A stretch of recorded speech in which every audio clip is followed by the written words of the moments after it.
갈라디아서 3장 19절부터 29절까지 우리 한 절씩 교독하겠습니다. 저부터 읽겠습니다. 그런즉 율법은 무엇이냐? 범법함으로 더하여진 것이라. 천사들을 통하여 한 중보자의 손으로 베푸신 것인데 약속하신 자손이 오시기까지 있을 것이라. 그 중보자는 한 편만 위한 자가 아니나 하나님은 한 분이시니라. 그러면 율법이 하나님의 약속들과 반대되는 것이냐? 결코 그럴 수 없느니라. 만일 능히 살게 하는 율법을 주셨더라면 의가 반드시 율법으로 말미암았으리라. 그러나 성경이 모든 것을 죄 아래에 가두었으니 이는 예수 그리스도를 믿음으로 말미암는 약속을 믿는 자들에게 주려 함이라. 믿음이 오기 전에 우리는 율법 아래에 매인바되고 계시될 믿음의 때까지 갇혔느니라. 이같이 율법이 우리를 그리스도께로 인도하는 초등교사가 되어 우리로 하여금 믿음으로 말미암아 의롭다함을 얻게 하려 함이라. 믿음이 온 후로는 우리가 초등교사 아래에 있지 아니하도다. 너희가 다 믿음으로 말미암아 주일에도 말씀을 나누었지만 우리가 살아가는 이 세상, 이 영적인 세계와 또 인간 세계와 물질 세계, 우리가 살아가고 있는 이 인간 세계와 물질 세계는 다 영적인 세계로부터 말미암아 이 땅에 존재하게 된 것이기 때문에 이 인간 세계와 물질 세계는 영적인 세계의 지배를 받고 있습니다. 종속이 되어 있습니다. 그러므로 우리의 삶과 또 이 세상에 정말 놀라운 변화가 일어나려면 이 영적인 세계 안에서 먼저 변화가 일어나야 됩니다. 왜 인간이 사망과 저주에 이르게 되었고 왜 이 땅은, 이 세상은 이렇게 어두운 흑암의 세상이 될 수밖에 없었는가? 바로 이 영적인 세계 안에서 벌어진 한 사건으로 말미암아 일어난 일들입니다. 우리가 이와 같은 정확한 세계관으로 딱 우리가 무장이 되어 있을 때 그때 비로소 이 복음이 얼마나 위대한 것인지, 이 복음이 없이는 우리에게는 아무런 소망이 없다는 거죠. 이 복음이 없다면 우리는 여전히 이 죄와 안에 갇혀 있는 사단 마귀의 지배와 통치에 종속되어 있는 그런 운명으로 살다가 결국은 영원한 저주 아래 떨어질 수밖에 없는 그런 존재가 바로 그와 같은 흑암과 사망의 저주, 사단 마귀의 그런 지배와 통치로부터 구원해 주신 그것이 바로 예수 그리스도의 십자가 복음이다라는 겁니다.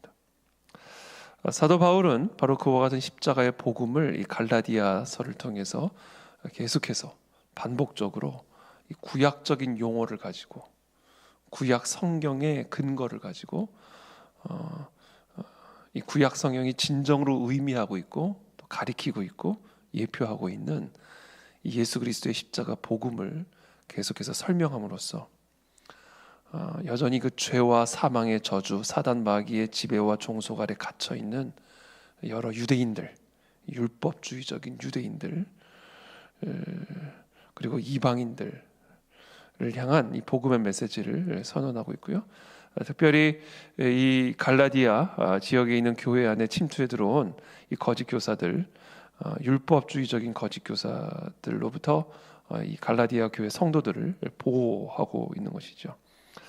이 갈라디아서는 이 로마서와 더불어 아주 복음의 정수를 기록하고 있고 어떤 면에서 보면 또 로마서보다 더 간략하게 더 이 복음에 좀 더 초점을 맞추어서 설명하고 있는 책이 갈라디아서입니다. 그래서 갈라디아서와 로마서는 마치 형제처럼 같이 옆에 두고 읽게 되면 아주 큰 영적인 유익을 얻을 수가 있습니다. 그래서 오늘 본문 말씀은 계속해서 동일한 메시지가 이어집니다. 율법은 무엇이냐? 율법을 주신 목적이 무엇이냐? 그 얘기죠. 율법의 목적이 무엇이냐? 그것은 범법함으로 더하여진 것이라. 그러니까 인간의 범법, 그러니까 율법을 어긴, 즉 죄, 인간의 죄 때문에 더하여진 것이다. 인간의 죄 때문에 주어진 것이다. 그 얘기를 합니다. 그러니까 율법을 주신 목적이 인간의 범죄한 때문에 주어진 것이다라는 거예요. 일반적으로 우리가 법은 죄를 짓지 않게 하기 위해서 법을 정하죠. 우리에게 법이 있는 이유, 이 나라에게 형법이 있고 상법이 있고 이런 법들이 있는 이유는 인간들로 하여금 범법하지 않게 하기 위한 겁니다. 그러니까 이 율법을 주신 목적은요, 우리가 일반적인 법의 목적과는 완전히 다른 거예요.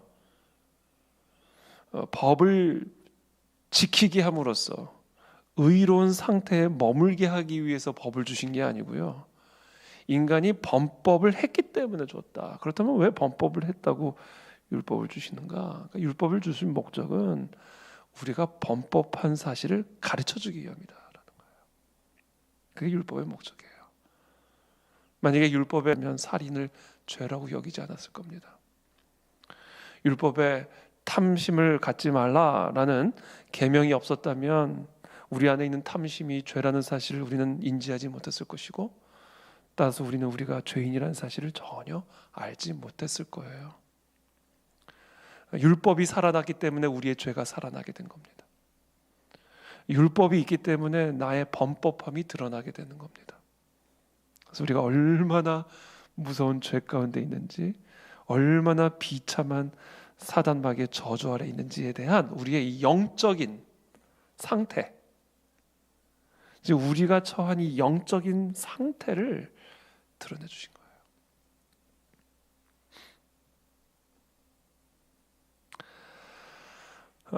그와 동시에 율법은 우리의 범법함을 드러내기는 하지만 그 범법함을 해결해 주지는 못합니다. 그래서 율법을 주신 목적이 무엇이냐? 그건 우리의 범법함을 드러내기 위한 것뿐이다. 진단은 해주지만 치유는 해주지 못해요. 그게 바로 율법의 목적이자 한계예요. 왜냐하면 우리는 우리의 힘으로는 그 율법을 지킬 수가 없기 때문입니다. 여러분, 탐욕을 제거하려 해보십시오. 제거하려면 할수록 탐욕은 더 살아날 겁니다.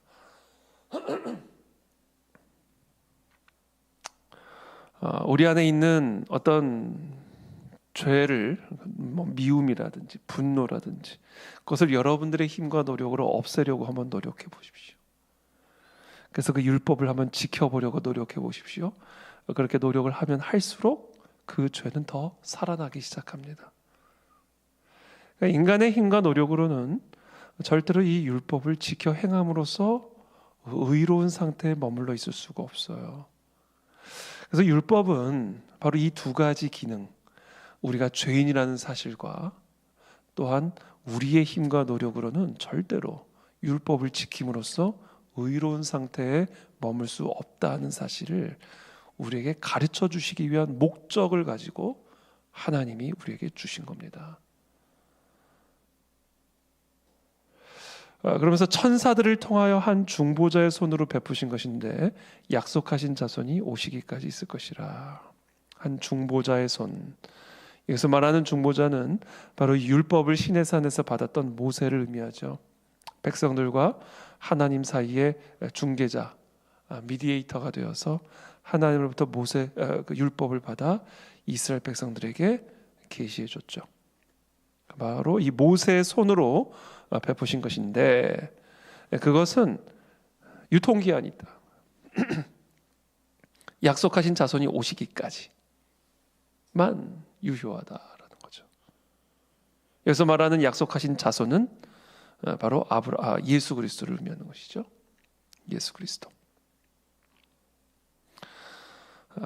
이것을 사도 바울은 로마서에서 율법은 우리가 죄인임을 가르쳐주기 위한 것을 목적으로 하는 것이며, 그래서 율법 외에 한 의가 나타났다 이렇게 말씀하고 계십니다.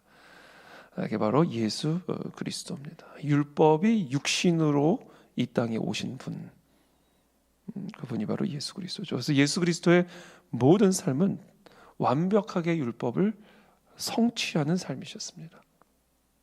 우리 인간들은 아무리 노력을 해도 율법을 성취할 수 없지만 이 두 번째 아담으로 오신 하나님의 아들 예수 그리스도는 정확하게 그 율법을 지켜 행하신 분, 하나의 한치의 오차도 없이 살아있는 율법으로 오신 분이죠. 그래서 이 모세라고 하는 중보자를 통해서 이스라엘 백성들에게 주어진 이 율법은 바로 예수 그리스도가 오실 때까지만 유효한 그런 법이었다라는 것을 지금 말씀하고 있습니다. 자, 그러면서 20절에 그 중보자는 한 편만 위한 자가 아니나 하나님은 한 분이시니라. 이게 사실은 좀 무슨 얘기인지 좀 이해하기 어려운 말씀입니다만, 이 중보자는 한 편만 위한 자가 아니나, 그러니까 두 편이 있다라는 거죠. 하나님은 한 분이시니라.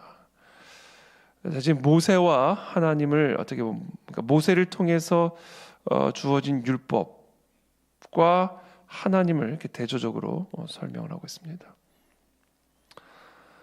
이 중보자는 한 편만 위한 자가 아니나, 이것은 무엇을 의미하는 것으로 우리가 해석을 할 수 있는 것이냐면, 기본적으로 이 하나님이 이 중보자, 즉 모세를 통해서 주신 율법은 이 쌍방간의 언약입니다. 율법은 이제 쌍방 언약이죠. 너희가 율법을 지키면 내가 너를 복주리라. 그렇죠? 이거는 쌍방간의 계약이에요. 그래서 하나님에게도 의무가 있을 뿐 아니라 인간에게도 의무가 있습니다. 인간은 하나님의 율법을 지켜 행해야 할 의무가 있고, 하나님은 그렇게 인간이 율법을 지켜 행하면 축복하셔야 할 의무가 있습니다. 그렇죠? 그렇기 때문에 이 율법은 한 편만 위하는 게 아니라 쌍방 간의 언약이다라는 것이죠. 반면에 하나님은 한 분이시니라, 이것은 무엇을 의미할까요? 이건 하나님의 은혜는 쌍방 간의 어떤 의무에 의해서 이루어지는 것이 아니라 일방적인 선물이다 라는 얘기예요. 그러니까 율법과 하나님의 은혜, 예수 그리스도를 통해서 우리에게 주어진 이 하나님의 은혜는 이거는 완전히 다른 거다. 본질이 다르다. 그러니까 우리가 하나님의 은혜를 율법적으로 받아들여서는 안 돼요. 율법은 내가 해야 하나님으로부터 받을 수가 있는 겁니다. 근데 문제는 우리는 할 수가 없어요. 그래서 우리는 하나님의 축복과 의의를 받을 수 없고 하나님의 저주와 심판을 받을 수밖에 없는 겁니다. 그게 율법이에요. 그러나 하나님은 한 분이시니라. 이건 무슨 의미냐? 하나님의 은혜, 약속하신 자손, 즉 예수 그리스도를 통해서 우리에게 주어진, 예수 그리스도라고 하는 중보자를 통해서 우리에게 주어진 하나님의 은혜라고 하는 것은 그냥 일방적으로 우리에게 주어진 선물이다, 그 얘기예요. 모세라고 하는 중보자를 통해서 우리에게 주어진 율법은 쌍방간의 언약이기 때문에 우리가 그것을 이행할 수 없으면 우리는 절대로 하나님의 의롭다함을 얻을 수 없으므로 하나님의 저주와 심판 아래 있을 수밖에 없지만, 그러나 예수 그리스도라고 하는 중보자를 통해서 우리에게 주어진 이 복음이라고 하는 하나님의 은혜는 그냥 하나님이 일방적으로 우리에게 주신 선물이다. 그러니까 우리는 해야 할 일이 뭐냐? 이 선물을 받기만 하면 되는 거다. 이게 하나님의 은혜예요. 그래서 이 마틴 로이드 존스 목사님 같은 분은 정말 우리가 이 하나님의 은혜를 생각할 때, 그러니까 우리가 하나님의 은혜를 설교할 때, 우리가 하나님의 은혜를 설교를 할 때 듣는 사람들이 그러면 이제부터는 내 마음대로 막 살아도 되는구나라고 하는 유혹을 받을 만큼의 수준이 돼야 진짜 이 하나님의 은혜를 제대로 설교한 거다, 이렇게까지 얘기하셨어요.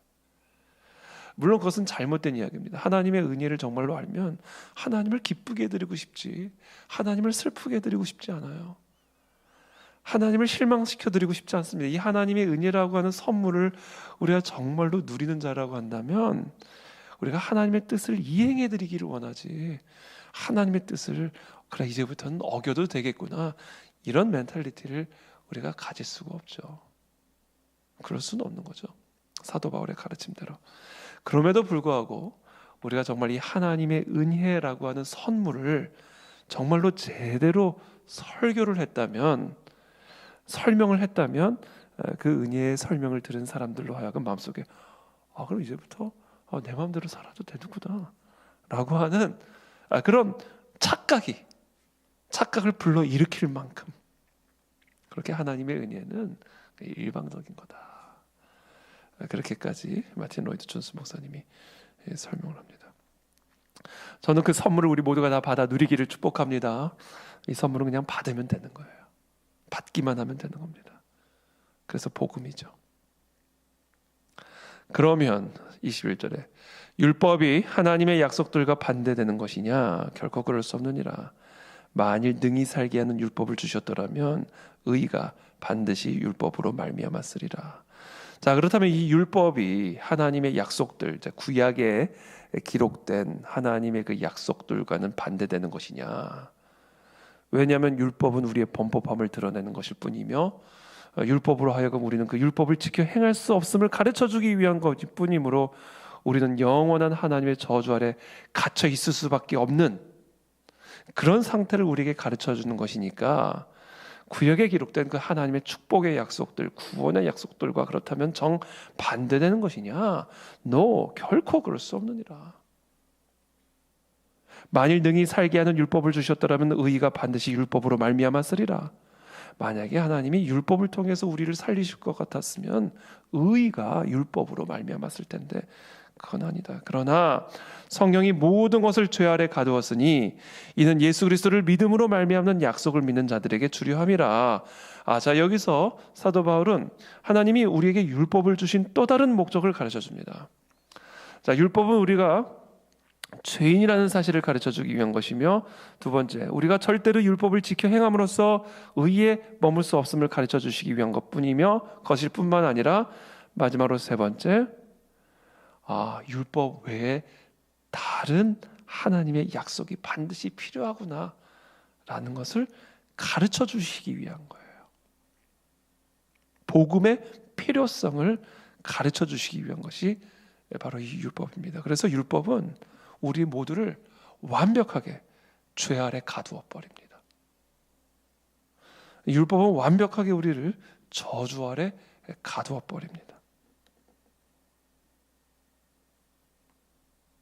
그래서 우리로 하여금 예수 그리스도를 믿음으로 말미암아 하나님의 은혜로 말미암아 하나님의 자녀가 될 수 있음을 가르쳐 주시기 위한 것이 바로 율법의 목적입니다.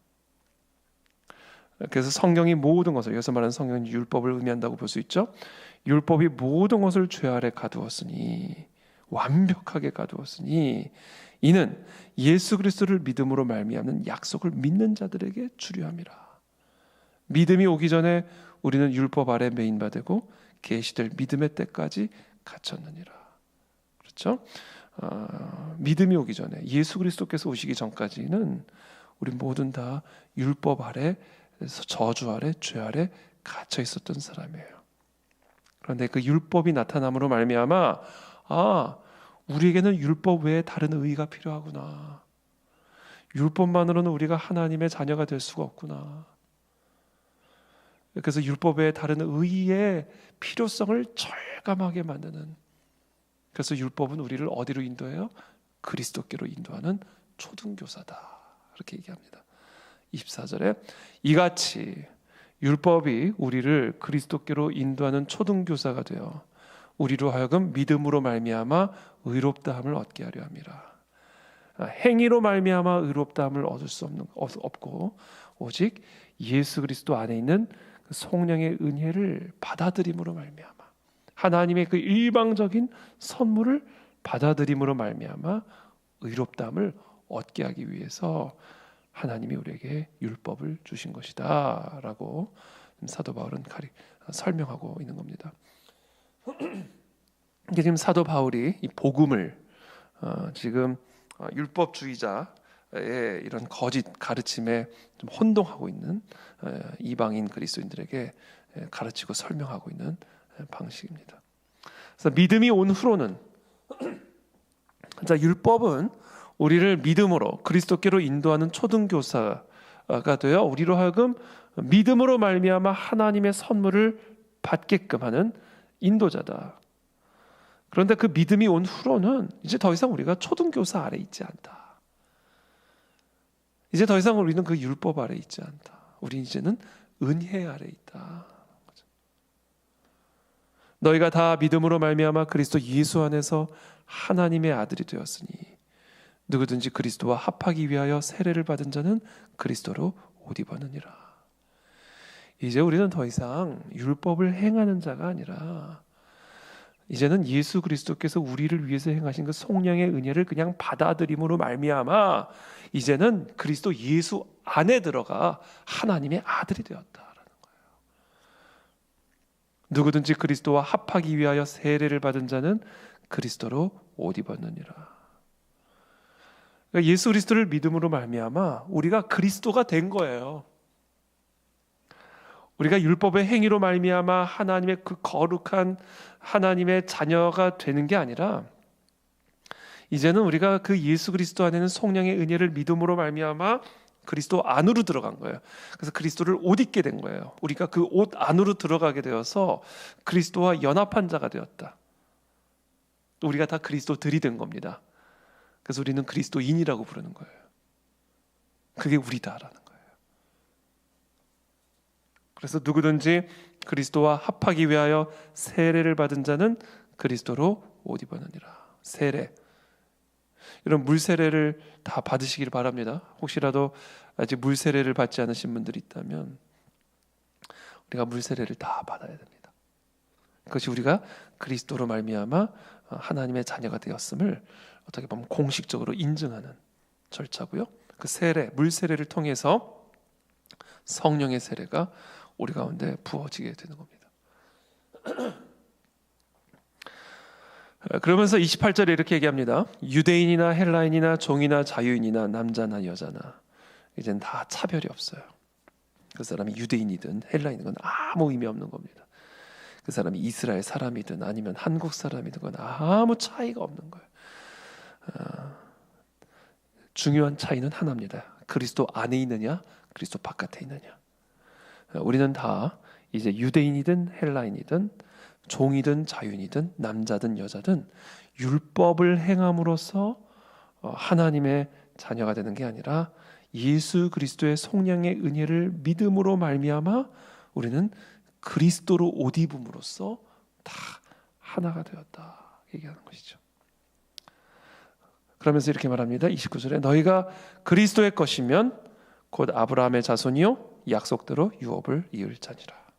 예수 그리스도 안에 있으면 우리가 다 아브라함의 자손이고 여기서 말하는 아브라함의 자손이라는 것은 혈통적인 자손을 의미하는 게 아니라 아브라함에게 약속하신 그 하나님의 모든 축복을 약속대로 받을 유업으로 이어받을 자들이다.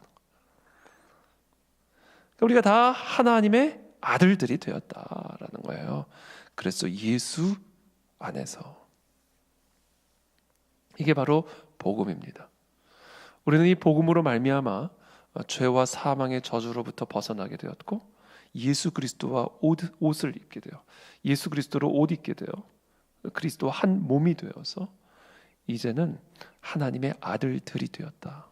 이것이 우리의 영적인 세계 안에서 일어난 일이다. 그렇기 때문에 이 사실이 이제 우리의 모든 인간의 삶과 이 물질 세계 안에 이제 영향을 미치게 되어 있다는 것이죠. 그러기 위해서 우리는 두 가지 자아상의 변화가 일어나야 되고요. 그리고 변화된 자아상에 합당한 삶의 변화가 반드시 일어나야 됩니다. 자아상의 변화라는 것은 이제 내가 예수 그리스도와 같은 하나님의 아들들이 되었다라고 하는 온 하늘과 땅의 모든 권세를 갖게 되었다. 예수 그리스도의 이름으로 하늘과 땅 위의 모든 뛰어난 이름보다 더 뛰어난 이름의 권세를 갖게 되었다라고 하는 자아상의 변화가 일어나야 되고요.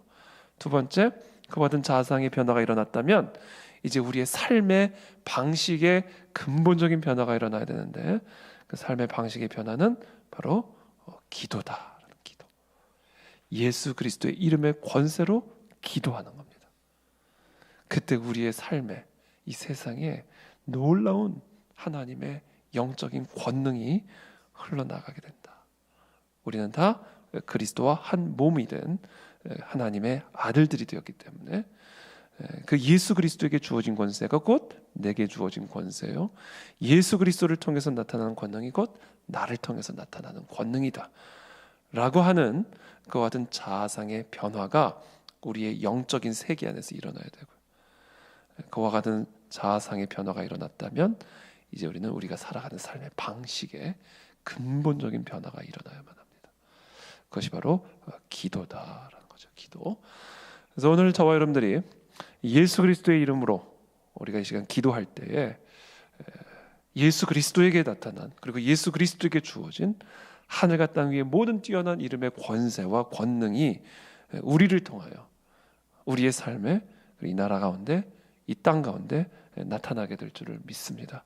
그래서 우리가 그것을 믿음으로 오늘 이 새벽에 함께 기도하며 나가게 되기를 예수님의 이름으로 축복합니다. 기도하겠습니다.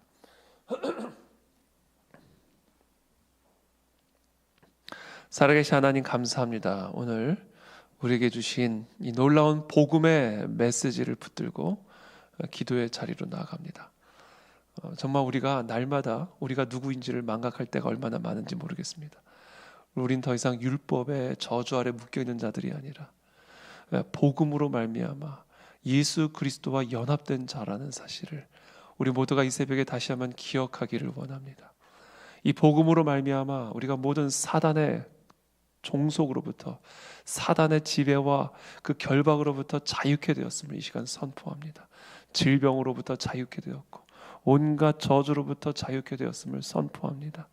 이 시간 우리가 그 예수 그리스도의 이름의 권세로 이 시간 하나님 아버지 앞에 부르짖을 때, 하나님 오늘 이 새벽에 우리의 삶에 놀라운 하나님의 권능이 나타나게 도와주시옵소서.